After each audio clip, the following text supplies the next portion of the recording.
One man cannot destroy our progress. One man can't stop our clean energy revolution. And one man can't go back in time. Only I can do that. President Trump says he's pulling out of the Paris Climate Agreement. My message to you, Mr. President, is that as a public servant, and especially as a president, your first and most important responsibility is to protect the people. 200,000 people die every year in the US from air pollution.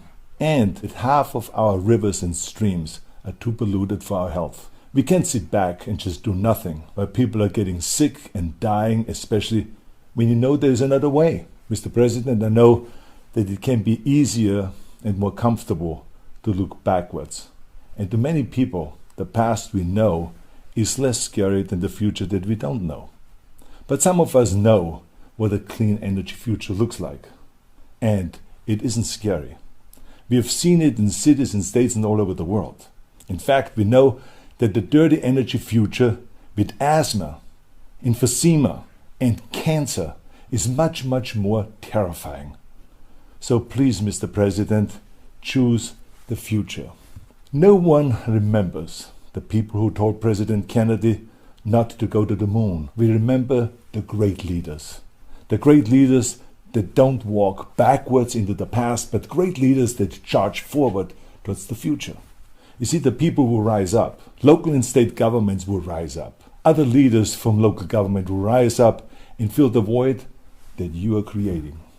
Like all the great movements in human history, our clean future starts with a grassroots movement in our communities, our cities, and our states. 70% of our dirty emissions can be controlled at the state and local level. We can't leave it to Washington, D.C. to lead. No, we need to do it ourselves. As a matter of fact, when I was governor of California and Washington failed to lead, we passed the strictest environmental rules in our country. And our economy is now booming. Today we are number one in protecting our environment, and we are number one in economic growth. We have the cleanest air and water, and we also have more manufacturing jobs than any other state. We added more jobs last year than the second and the third states combined. Protecting the environment will not destroy our economy. The bottom line is great environmental policies do the opposite. They pump up the economy.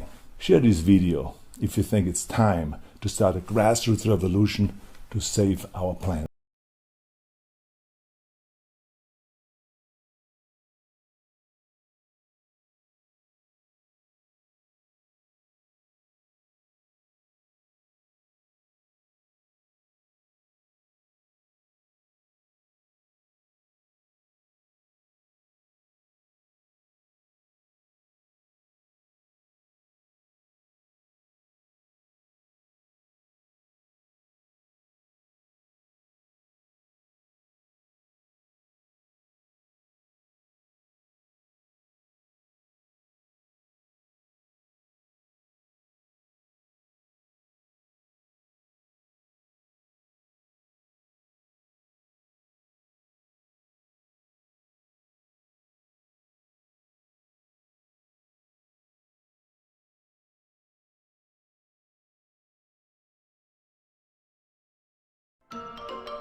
That's all, folks.